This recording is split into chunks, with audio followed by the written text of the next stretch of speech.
Assalamualaikum warahmatullahi wabarakatuh. Alhamdulillahirabbil alamin wassalatu wassalamu ala asyrafil anbiya'i wal mursalin Sayyidina Muhammad wa ala alihi wa sahbihi ajma'in. Alhamdulillah, apa khabar anak-anak sekalian yang sedang berada di pesantren Hafiz Aceh Yogyakarta? Alhamdulillah bersyukur Pak Haji, benar-benar bersyukur ya di hari ini dengan kebersamaan kita kebersamaan kita, dan Pak Haji tetap mendoakan anak-anak semua terus belajar kerana dalam masa kita belajar bagi tahun yang pertama ini, kita harus belajar tentang Al-Quran dan juga langsung kita belajar tentang tip nabawi, dan insya-Allah kita juga akan belajar tentang pertanian hidayah insya-Allah. Jadi buat masa ini kita mengikuti daripada silibus yang telah diberikan itu, bahawa kita belajar lagi dengan hafalan Al-Quran ya, membetulkan bacaan Al-Quran dulu, kemudian kita mula menghafal ya. Kemudian dalam masa yang sama kita sudah pun mendengar, kita telah pun mengkaji tentang tip nabawi. Jadi hari ini Pak Haji teruskan lagi pelajaran tentang tip nabawi ni. Masya-Allah, masya-Allah. Baik. Alhamdulillah, di dalam pengobatan Islam, pengobatan yang membangkitkan rasa. Sementara dalam pengobatan kimia, pengobatan yang menghilangkan rasa. Ini penting. Ini poin penting di dalam pengobatan yang nak membedakan di antara kita. Pengobatan Islam itu pengobatan yang holistik healing, penyembuhan secara menyeluruh, yang berbeza dengan pengobatan holistik yang dibawa oleh Barat. Jadi oleh sebab itu, orang-orang Barat dia membangunkan holistik itu dengan menghilangkan rasa, tetapi kita membangunkan holistik itu dengan menghidupkan rasa. Apa yang dimaksudkan dengan menghidupkan rasa ini ya?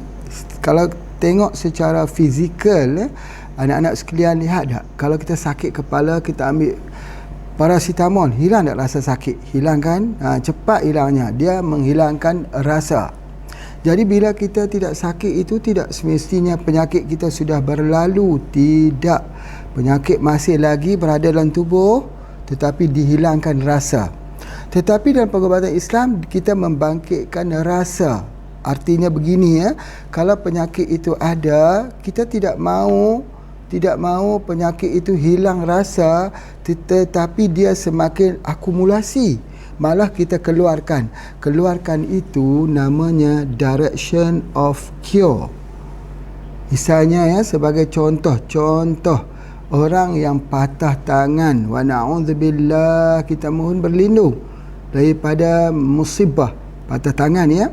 Bila dia sudah tercantum, maka apabila dia sudah tercantum, tempat itu cantumannya itu tidak pas lah kira-kiranya, maka apabila dia mengambil sesuatu herba, ambil air kelapa ya, contoh ya, air kelapa, tangan yang dulunya sudah hilang sakitnya muncul sakit kembali.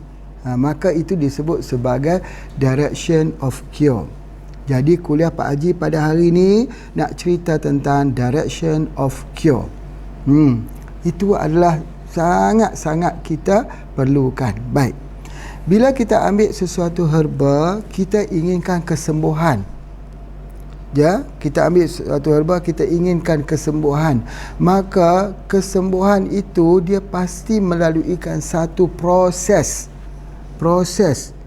Jadi bila kita ambil dia masuk dalam tubuh badan kita, dia akan memproses herba tersebut. Ya, kita boleh ambil melalui kapsul, kita boleh mengambil melalui tetesan di mata, kita boleh mengambil obat melalui disemprot di ubun-ubun ini, kita boleh juga gunakan ubat mandian, kita boleh gunakan sauna ya, boleh gunakan gurah.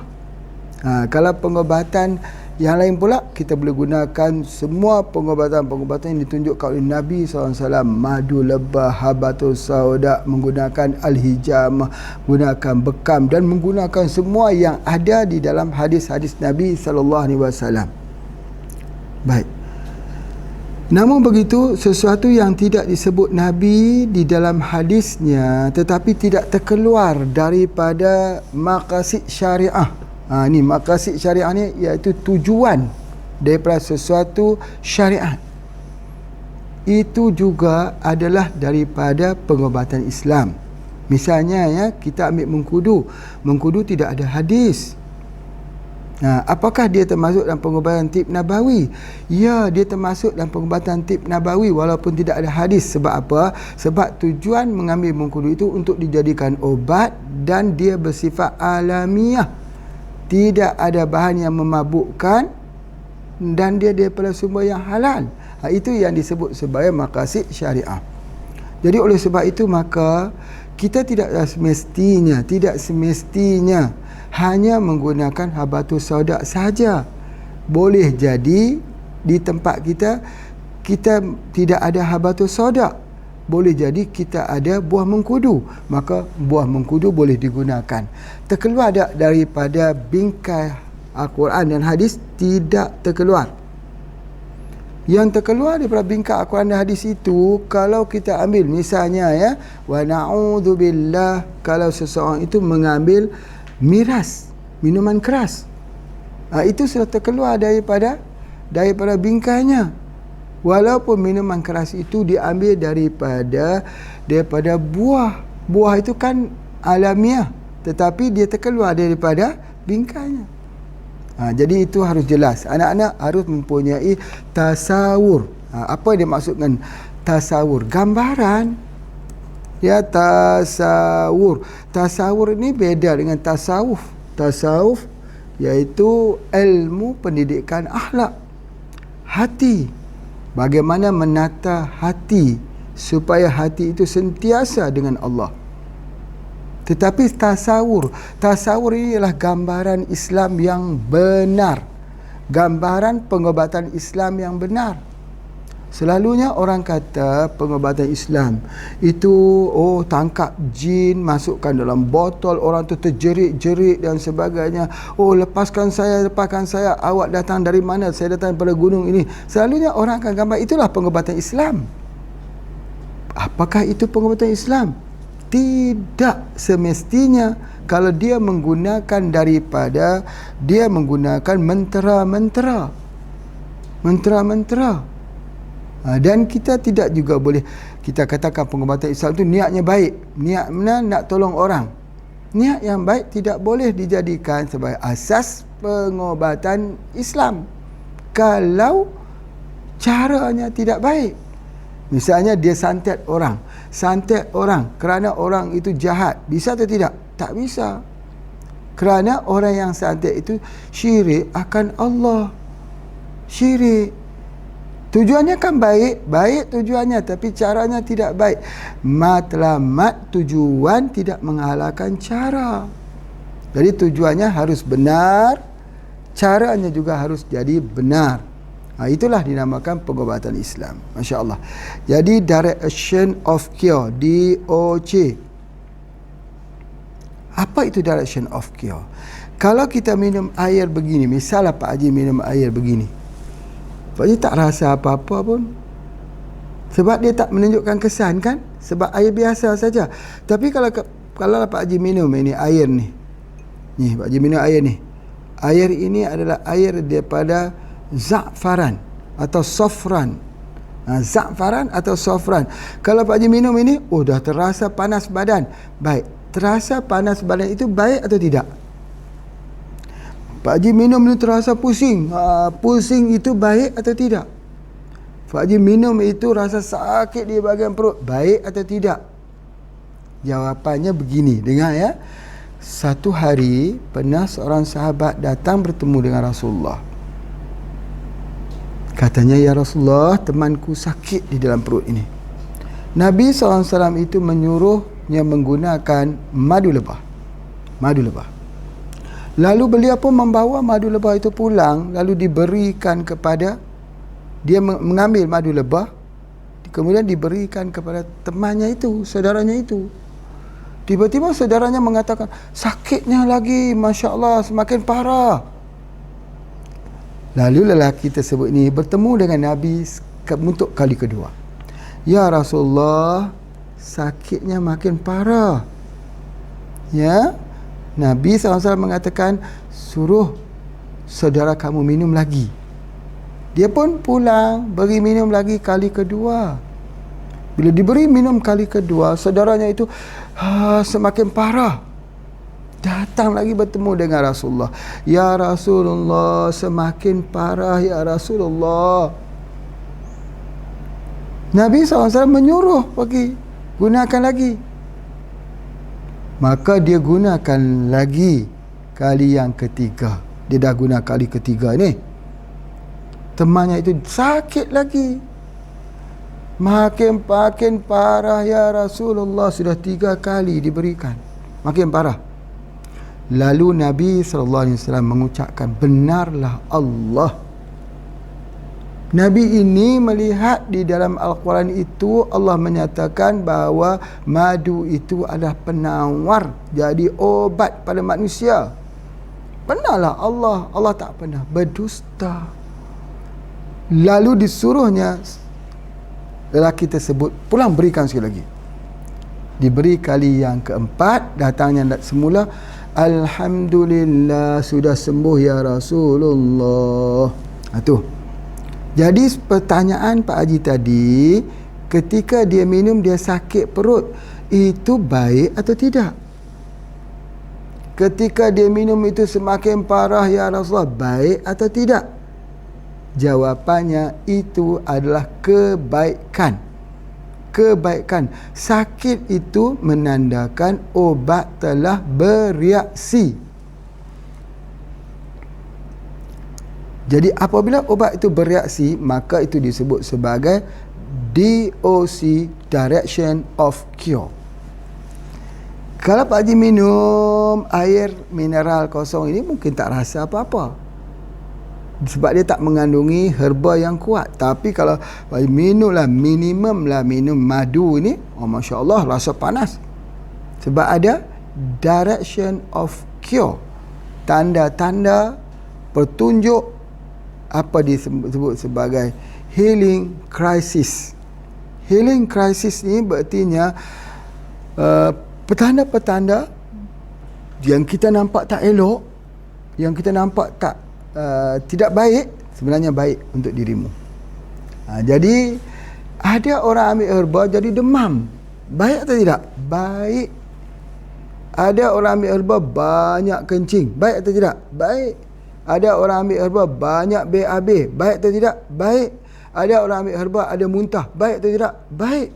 Kerana kesemuanya itu ialah kejadian kepada tubuh badan seseorang apabila obat itu diberikan kepada seseorang. Itu adalah di antara yang kita harus faham, nak. Bila kita berikan obat pada seseorang, kita tunggu reaksinya. Oleh sebab itu, apabila kita memberikan obat kepada seseorang, harus diingatkan, Pak, Ibu, sesudah mengambil obat ni kemungkinan ada demam, kemungkinan sakit kepala sedikit, kemungkinan sakit di pinggang sedikit, kemungkinan sakit di jari-jari sedikit. Tetapi ingat, ini bukan tandanya penyakit itu semakin parah, tetapi itulah direction of cure. Tanda-tanda kesembuhan akan berlaku. Nah, kalau begitu kita beritahu awal, maka orang yang sakit itu tidak akan marah. Malah dia akan tunggu, kenapa, kapan aku mau jadi demam, kapan aku tak sakit kepala, kenapa aku tak sakit kepala. Sebab apa? Sebab dia tahu kesakitan itu menandakan herba itu sudah berfungsi pada tubuh badannya. Tetapi cuba anak-anak fikir, kalau kita tidak beritahu, apa yang akan berlaku? Marah dia. Aku makan herbamu, aku sakit kepala. Aku makan herbamu, aku jadi demam. Kamu ni sudah salah memberikan herba. Itu kerana kita tidak beritahu lebih awal cara herba itu bekerja. cara herba itu bekerja. Apatah lagi kalau orang itu sudah lama mengkonsumsi ubat-ubat kimia. Sudah tentulah bertambah-tambah lagi sakit di badannya itu. Sakit. Kalau sakit itu, bagaimana cara untuk hilangkan sakit? Bagaimana caranya? Caranya beri minum 3 batang serai dapur. Potong daunnya, potong akarnya, dipotong, direbus dalam 1,5 liter 1,5 liter air, direbus dalam 3 batang serai, direbus sampai mendidih dan diberikan minum. Nanti dia akan mula sedikit tenang. Dipanggil sedatif. Cuba tulis ya, anak-anak sekalian, sedatif. Sedatif itu dia beri sedikit tenang supaya tubuh badan seorang itu mampu menahan direction of cure. Kalau kita tak berikan ini, ada setengah tak sabar, dia kata aku tak mau sambung lagi untuk makan herba ni kerana sakit. Sedangkan kita beritahu sakit itu kan obat baik untukmu, tapi dia kata aku sakit. Kamu tak sakit, kamu boleh sebut apa jua. Caranya suruh dia minum apa? Serai 3 batang. Itulah namanya pengobatan. Jadi direction of cure ini ada 4. Yang pertama sekali yang disebut direction of cure ini, iaitu dia akan keluar bintik-bintik di atas kulit kita. Bila seorang itu ambil herba, tiba-tiba keluar ruam-ruam, bintil-bintil merah di ke atas kulitnya. Sama seperti ada demam campak, ada gatal-gatal juga, itu keluar penyakitnya daripada dalam eksternal itu, dia pergi ke internal, itu ke eksternal, dia keluar. Ini selalu berlaku kalau orang tu ada masalah jantung, orang tu ada masalah ginjal, orang tu ada masalah paru-paru, dia sudah mengambil ubat-ubatan kimia, selepas ambil dia gatal kulitnya. Kenapa katanya? Kenapa saya gatal? Saya dulu tidak gatal, tapi sekarang saya gatal setelah mengambil herba. Jawapannya direction of cure. Sebab sudah banyak ubat-ubatan kimia berada di dalam tubuh badan. Itu kan seninya di situ. Seni situ. Keluar. Yang Pak Haji lihatlah banyak kasus-kasus ini yang keluar ini biasanya ya orang yang ada asma. Asmatik penat. Biasa kalau dia makan dia akan keluar. Atau orang yang ada masalah sembelit akan keluar. Keluar apa? Keluar bintik-bintik merah di kulitnya. Itu direction yang pertama, tanda yang pertama yang anak-anak kena boleh hafal. Yang kedua, dia turun ke bawah. Kalau dia mengadu, dia sakit pinggang, sakit kepala, sakit pinggang dan sakit kepalanya itu sembuh, tapi dia sakit di bawah telapak kaki pula, dipindah. Sakit di bawah telapak kaki. Pinggang sudah sembuh, kepala sudah sembuh, dia turun ke bawah. Yang tadi keluar, ini turun. Maka lututnya akan sakit, kakinya akan sakit. Bila lutut dan dah sakit, kaki akan sakit, maka kita kena buat perawatan. Kerana kebanyakannya yang jadi begini ialah orang yang ada asam urat di dalam tubuh badannya. Bila dia ambil herba, asam urat itu menumpuk di sebelah bawah. Apa yang mesti kita berikan? Kita kena berikan sesuatu yang boleh menghilangkan asam urat. Apakah dia herba yang dapat menghilangkan asam urat? Yang pertama ialah kita gunakan Human Growth Hormone, HGH ni. HGH. Jadi kita gunakan HGH ini, kita semprot pada air, boleh, di bawah lidah juga boleh, juga kita semprot di bahagian muka juga boleh, untuk hilangkan asam di dalam sendi lutut dan juga di kaki, di jempol kaki biasanya, atau di tumit. Kita gunakan ini. Yang keduanya harus guna sinergi bersama dengan syak katilak. Mesti diberi sama syak katilak. Itu sangat baik. Jadi bila kita sinergikan di antara itu, maka Pak Haji sebutkan, kalau dah serius sangat, ya, kita boleh gunakan juga albumin, tambahan kepada albumin. Itu syak katilak, albumin, di mana ni? Ya.